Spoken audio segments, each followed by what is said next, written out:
One thing I did want to touch on, obviously, WWDC is a bit more about software updates, of course, for developers. And this new version of macOS that's coming out was actually, and we'll get to iOS and iPadOS as well, because this applies to those as well.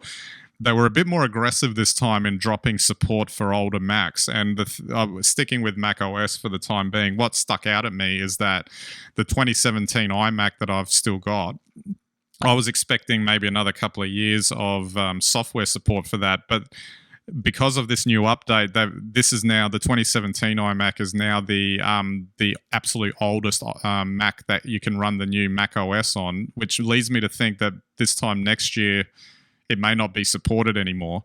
I thought that was kind of extraordinary. I mean, it may be that I might go down that route anyway, because I was thinking of swapping it out for just a monitor going forward.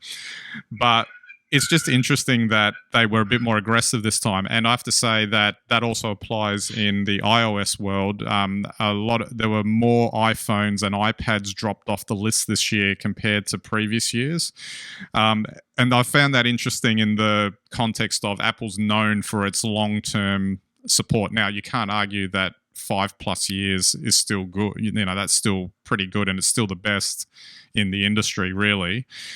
But still, it's fascinating, isn't it, that they went a bit more aggressive? And I have to wonder, and maybe you have a bit more experience with this than I have, but I had heard that when they did the shift from PowerPC to Intel, that they were pretty aggressive at dropping the support for the PowerPC models back in the day, and I'm wondering if they're replicating that now.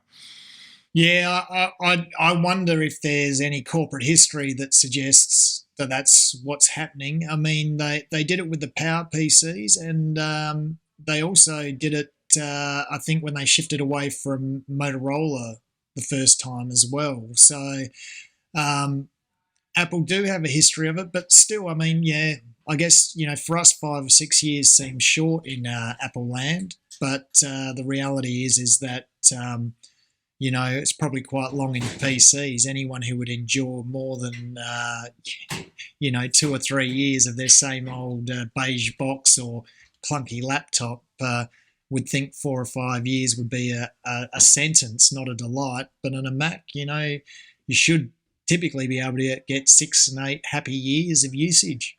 Absolutely. And it should also be noted that Apple still supports the 2 versions prior to the new version that gets released for, I think, another 2 years anyway. So it's not as if, from a security perspective, I guess. So they're still usable, of course. It's just first world problems and all. Have to go out and buy. Exactly. Have to go out and look at the store and buy some more stuff or something.